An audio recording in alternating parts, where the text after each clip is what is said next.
आप देख रहे हैं WLBS न्यूज। चैनल को सब्सक्राइब करना और बेल आइकन को प्रेस करना ना भूले। और वो डॉक्टर बाबा साहब अम्बेडकर, खास करके डॉक्टर बाबा साहब अम्बेडकर, मैं अंग्रेजों को धन्यवाद देता हूं। अगर ये बात मैं कहता हूं तो लोग कहते हैं कि अंग्रेजों के धन्यवाद क्यों देते हैं? क्योंकि अंग्रेजों के सामने डॉक्टर बाबा साहब अम्बेडकर ने कहा कि इस देश में कुछ ऐसे लोग भी हैं जिन्हें मंदिर में घुसने नहीं दिया जाता है, तालाब से पानी नहीं पीने दिया जाता है, उन्हें पढ़ने लिखने नहीं दिया जाता है, उनका एक सर्वेक्षण किया जाए। क्योंकि डॉक्टर बाबा साहब अम्बेडकर को लंदन में अंग्रेजों के कहने पे बुलाया गया था कि डॉक्टर अम्बेडकर अपनी बात कहने के लिए लंदन में आप आए, और आप अगर आपकी बात अच्छी है तो हम निश्चित तौर पे आपके बातों पे हमें कमीशन की नियुक्ति करेंगे, और वो कमीशन जो रिपोर्ट देगा उसके आधार पर हम उनको अधिकार देंगे। और वो डॉक्टर बाबा साहब अम्बेडकर लंदन जाते हैं, और लंदन में बाबा, यदि मैं झूठ बोलता हूं, इस टेबल पे रखी हुई गिलास का पानी जो मेरे सामने रखा हुआ है, मैं अपने हाथों से उठाता हूं, और मदन मोहन मालवीय अगर झूठ बोल रहे हैं या मैं झूठ बोल रहा हूं, अभी सिद्ध हो जाएगा कि डॉक्टर अम्बेडकर का छुआ हुआ ये पानी सिर्फ ये पीकर दिखला दे, मैं मान जाऊंगा कि भारत के अंदर छुआछूत नहीं है। जैसे ही डॉक्टर बाबा साहब अम्बेडकर गिलास की पानी को लेकर मदन मोहन मालवीय की तरफ बढ़ते हैं, मदन मोहन मालवीय इस मीटिंग को छोड़ करके उनके 7 जन्मों का उनका कर्म याद आता है, जिन्होंने यहाँ तक अपनी पत्नी का छुआ खाना नहीं खाते थे, क्योंकि अपने घर से बाहर खाना बना करके अपना खाना खुद खाते थे। यहाँ तक लंदन में भी गए थे तो अपने साथ सतुआ और पिसान लेकर गए थे कि वहां पे पता नहीं उधर कैसे लोग भोजन करते हैं, अपने साथ सतुआ खा के काम चला लेंगे, लेकिन वहां छुआ वो खाना नहीं खाएंगे। वो मदन मोहन मालवीय भारत में भाग आए वापस, और बाबा साहब अम्बेडकर की बातों ने अंग्रेजों ने माना। अंग्रेजों के मानने की वजह से, बाबा साहब की बातों को मानकर अंग्रेजों ने सर जॉन साइमन नाम के एक अंग्रेज की अध्यक्षता में भारत में भेजा कि जाओ देखो क्या डॉक्टर अम्बेडकर सही बोल रहे हैं। और सर जॉन साइमन भारत के कोने कोने में जा करके घूम करके सर्वेक्षण करना शुरू किया, और जब सर्वेक्षण करना शुरू किया, एक सूची तैयार किया, उसमें पाया कि निश्चित तौर पे इस देश में कुछ ऐसे लोग हैं जिन्हें मंदिर में घुसने नहीं दिया जाता है, उनको विद्यालय में प्रवेश करने नहीं दिया जाता है, उन्हें तालाब से पानी नहीं मिलता, अर्थात वह अस्पृश्य समाज के लोग हैं। और वो बाबा साहब को ले आकर के बता करके अंग्रेजों को सूची तैयार करके सर जॉन साइमन ने सौंपा था। जिस सर जॉन साइमन की सूची के आधार पर इस देश में शेड्यूल ट्राइब और शेड्यूल कास्ट की सूची थी, जो कि SC और ST कहा जाता है। उनके लिए खास करके जब बाबा साहब अम्बेडकर को भारत का संविधान लिखने का मौका मिला था, तो बाबा साहब बहुत ही दूरगामी थे। आने वाले सैकड़ों वर्ष पहले की बात बाबा साहब सोचा करते थे। बाबा साहब को मालूम था कि आज मैं भारत के संविधान में लिखने का मौका मुझे मिला है, अगर मैं ये लिख देता हूं तो हो सकता है कि आने वाले समय में जिसके हाथों पे संविधान लगेगा वो संविधान बदल करके इनके अधिकार खत्म कर देंगे। इसलिए डॉक्टर बाबा साहब अम्बेडकर ने खास करके जो भारत के संविधान का जो मौलिक अधिकार आर्टिकल 15(4) और आर्टिकल 16(4) जो फंडामेंटल राइट्स है, मौलिक अधिकार है, जिस अधिकार को ना ही समीक्षा कर सकते हैं और ना ही आप संशोधन कर सकते हैं, उस अधिकार में खास करके SC 15% और ST 7.5% का खास करके 23% आरक्षण का व्यवस्था कर दिया। सरकार चाहे भारतीय जनता पार्टी की आए चाहे कांग्रेस की आई, किसी की मजाल नहीं है कि 23% आरक्षण को खत्म कर दे। इसलिए वह बाबा साहब अम्बेडकर को मौका का, आज लोग कहते हैं कि सिर्फ ये शेड्यूल कास्ट के लोग ही बाबा साहब की जयंती क्यों मनाते हैं, लेकिन शेड्यूल कास्ट से भी ज्यादा महत्वपूर्ण पिछड़े वर्ग के लोगों को देना चाहिए। क्यों देना चाहिए? क्योंकि तो अंग्रेजों ने बनाया हुआ सर जॉन साइमन कमीशन था, लेकिन बाबा साहब अम्बेडकर जो भारत के संविधान लिखते लिखते जब आगे बढ़ते हैं तो आर्टिकल 340 की व्यवस्था करते हैं। आर्टिकल 340 में लिखते हैं बाबा साहब अम्बेडकर, जिस प्रकार सर जॉन साइमन की अध्यक्षता में एक समिति बनी थी, एक कमेटी बनी थी, उसी प्रकार फिर से कोई ऐसी कमेटी बनेगी, और जो इस सूची से पिछड़ गए थे, जो सूची से, किस सूची से? उस साइमन के सूची से जो पिछड़ गए थे, अर्थात पिछड़ वर्ग, अर्थात बैकवर्ड सूची से छूटे हुए लोगों की फिर से एक सूची तैयार की जाएगी, और उस सूची के आधार पर आरक्षण दिया जाएगा। और इसके वजह से आर्टिकल 340 की वजह से देश में जब मुरारजी देसाई की सरकार आती है तो काका कलरकर की अध्यक्षता में एक कमेटी बनाई जाती है। काका कलरकर चले जाते हैं, उसकी काम नहीं होती है, इंदिरा गांधी की गवर्नमेंट आती है, फिर कमेटी को इसके वजह से बस्तर रखे जाते हैं। फिर से बीपी मंडल जो आपके खास करके बिहार के मुख्यमंत्री थे, उनकी अध्यक्षता में फिर से कमेटी तैयार की जाती है। और वह कमेटी बीपी मंडल मतलब मंडल कमीशन जिसको कहते हैं आप लोग, उनकी अध्यक्षता में कमेटी बनाई जाती है। और वह कमेटी की रखी हुई व्यवस्था फिर से रख दी जाती है। फिर से डॉक्टर बाबा साहब अम्बेडकर के जाने के बाद एक मसीहा का जन्म होता है। डॉक्टर बाबा साहब अम्बेडकर हम सभी को छोड़ के जाते हैं, उसके बाद फिर से एक मसीहा का जन्म होता है। वो है परम पूज्य मानवर कांशीराम साहब, जिन्होंने 45 दिन की धरना प्रदर्शन आपके दिल्ली में देकर कहा था, मंडल कमीशन लागू करो वरना कुर्सी खाली करो।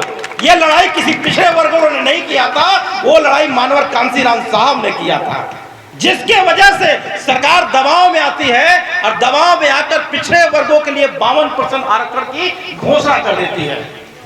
जैसे 52% आरक्षण की घोषणा होती है, उसी मंडल के खिलाफ वर्तमान की जो सरकार है वो कमंडल उठाकर यात्रा करना शुरू करती है। क्यों?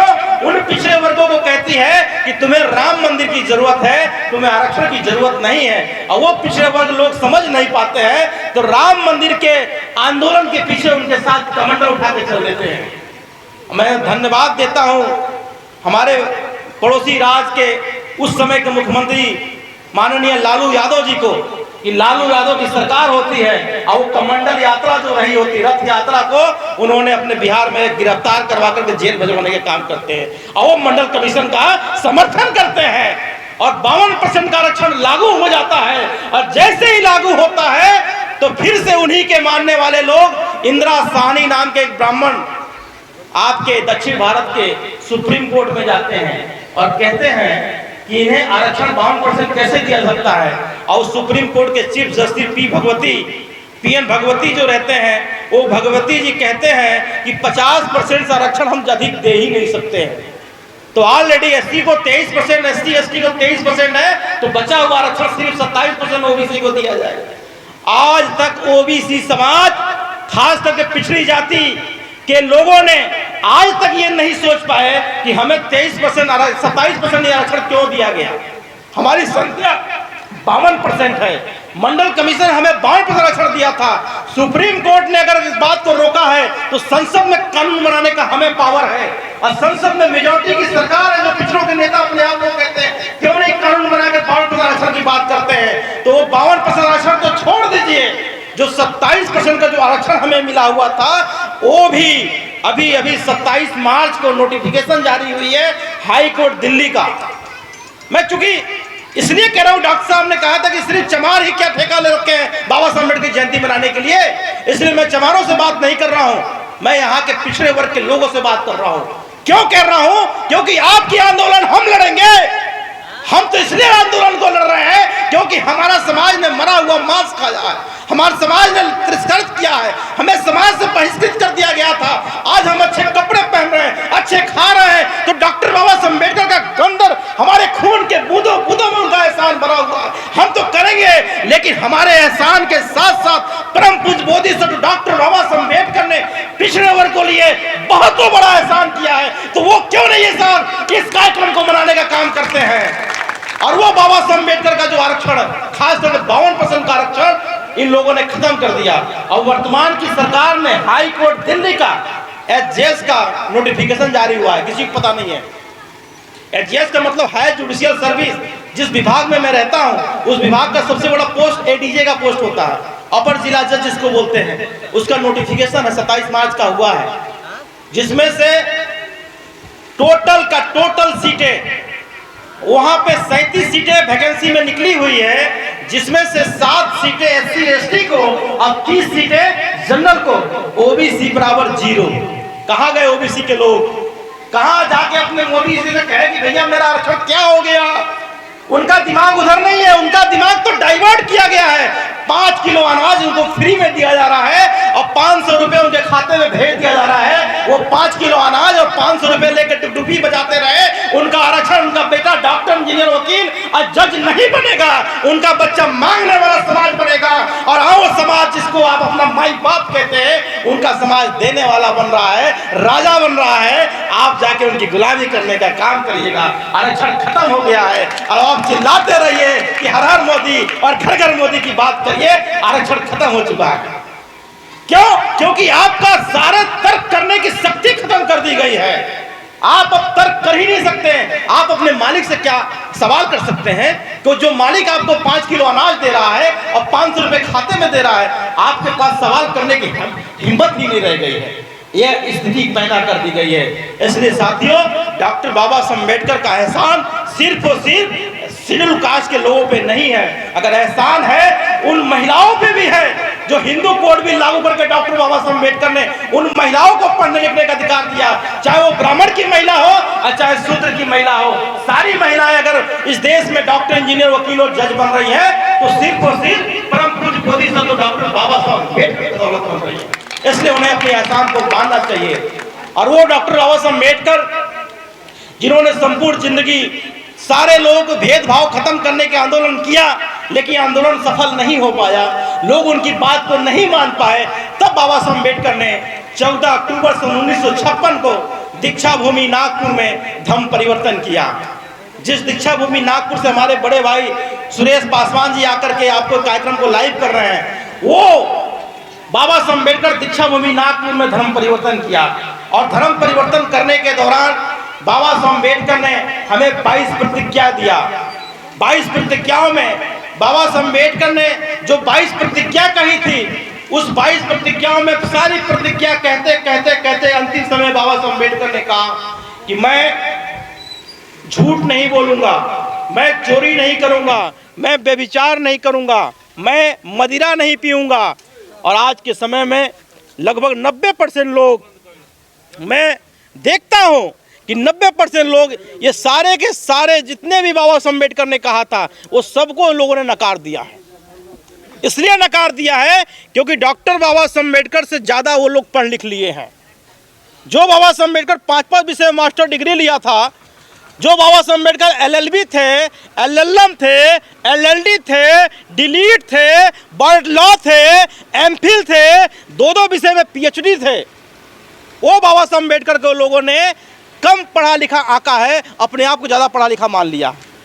इसलिए तो बाबा साहब अम्बेडकर की बात को नहीं मान रहा है। वो बाबा साहब अम्बेडकर की बात को कब मानता हो, जब बाबा साहब अम्बेडकर ने जो कहा था वो करता। समय में जो भी हम लोग बाबा साहब अम्बेडकर के नाम पे जो कर रहे हैं, वो सिर्फ और सिर्फ हम लोग एक फॉर्मेलिटी पूरा कर रहे हैं। फॉर्मेलिटी ये कि कल वो कोई कहे ना कि ये लोग बाबा साहब अम्बेडकर की जयंती नहीं मनाए। सिर्फ फॉर्मेलिटी पूरा करने से हमारा समाज आगे बढ़ने वाला नहीं है।